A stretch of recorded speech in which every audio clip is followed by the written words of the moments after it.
Hi, my name's Phil. I like talking about politics. In this video, I'd like to discuss some of the terrible anti-democratic legislation that has passed this week in Parliament, largely without much notice from the mainstream media.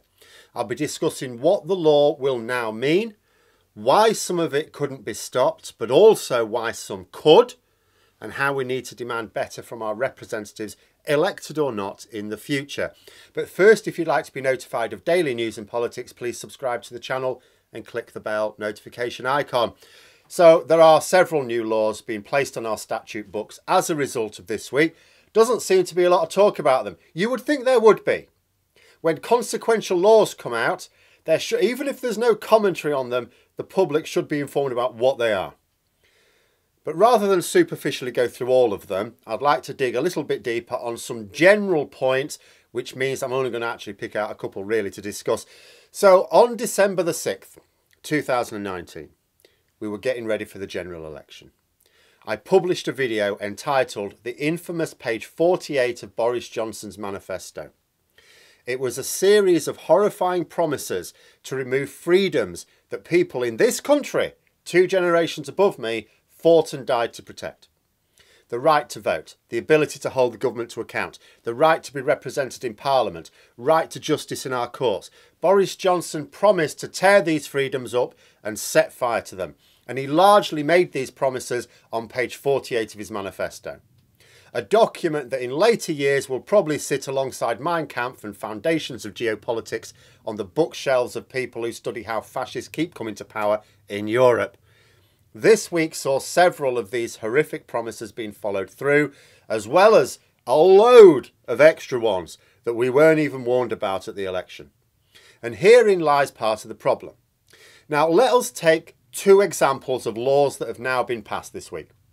The first is to deny people their rights to vote unless they can produce ID from a very small list of acceptable ID forms.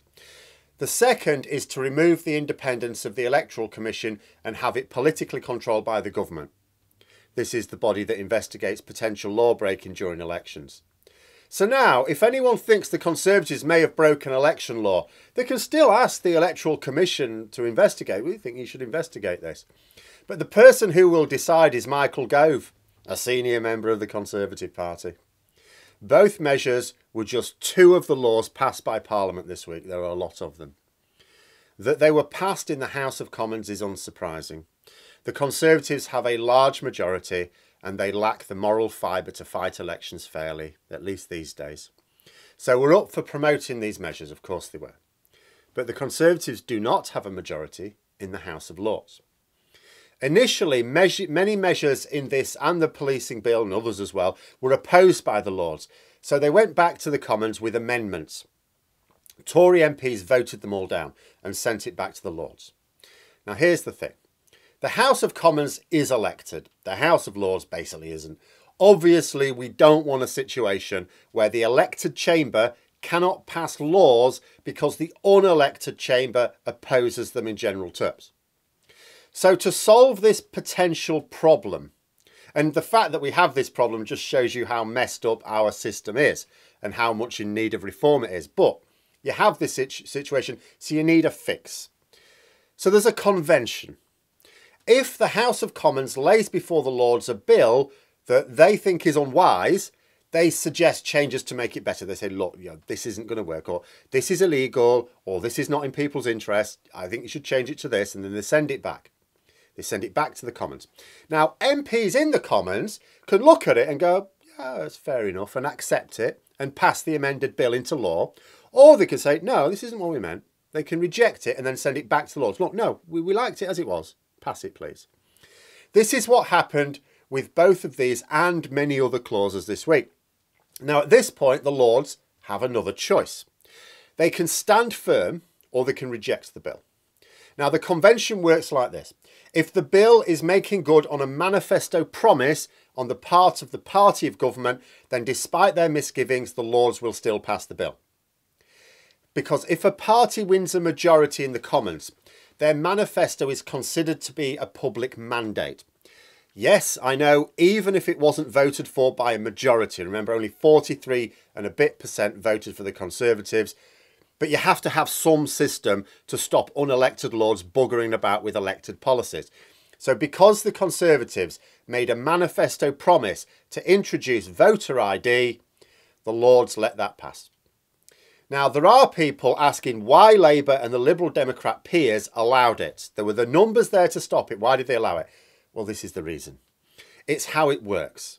Like, imagine, for those who are upset by this, imagine a future Labour government comes into power, changes the law to eliminate non-dom status for tax dodgers, which has been the policy for the last 3 Labour leaders now. And the House of Lords blocks it. Now, you might be outraged at that. This is disgraceful. Labour have been promising this for years. They've come to power. They're trying to enact this policy, and the House of Lords is blocking it. That's outrageous. These democratically decided policies, they're not even elected. What are they doing? That's what would happen, isn't it? So the voter ID was a lost cause. You know, this is why I published that video in 2019. It was a warning. There was no, oh, but maybe we can still fight it even if the Tories win. No. As soon as Boris Johnson got that majority, all the terrible things in that manifesto were as good as done.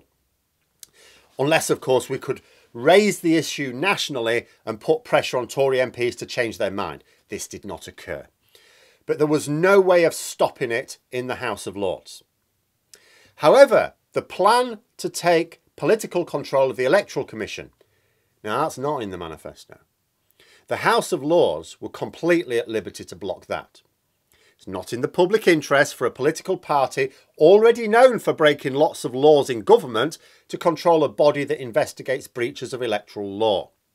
There was also no public mandate for the policy. So although there are people asking why Labour and Lib Dems did not whip their peers to block certain measures, there are some votes where it is understandable, but there are others where it is not. I mean, if the Conservatives are not planning on breaking electoral laws in a pretty big way come the next election, why would they want to take over control of the Electoral Commission? This should have been blocked. And shame on every single MP and peer that voted for it, and shame on all those who failed to vote against it as well. And there's been a flurry of bills passed with each having some areas of concern. The policing bill means we've lost our freedom to peaceful protest. That's gone now.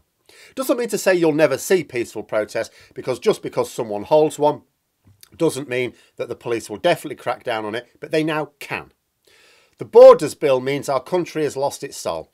The Elections Bill, I've already mentioned a couple of standout issues. There are others as well. The Judicial Review Bill makes it easier for the government to break the law without courts interfering with their acts of piracy. In each case, there were clauses passed by the Lords that were not in the Conservative Party manifesto. They were not clauses relating to legislation needed to deal with an unexpected emergency either. Because those are the only 2 pieces of legislation that the government should ever expect to get through. Those related to their manifesto promises, because if you win a majority, your manifesto should go through. And those related to unexpected circumstances. So a great deal of the legislation that arose from the coronavirus pandemic, of course, the government had every right to be able to expect to pass that. Yes, should still have been scrutiny, but they can expect to pass it because it was an unexpected emergency. But everything else should be a matter of negotiation with Parliament. Though the government do not get a blank cheque just because they have a majority.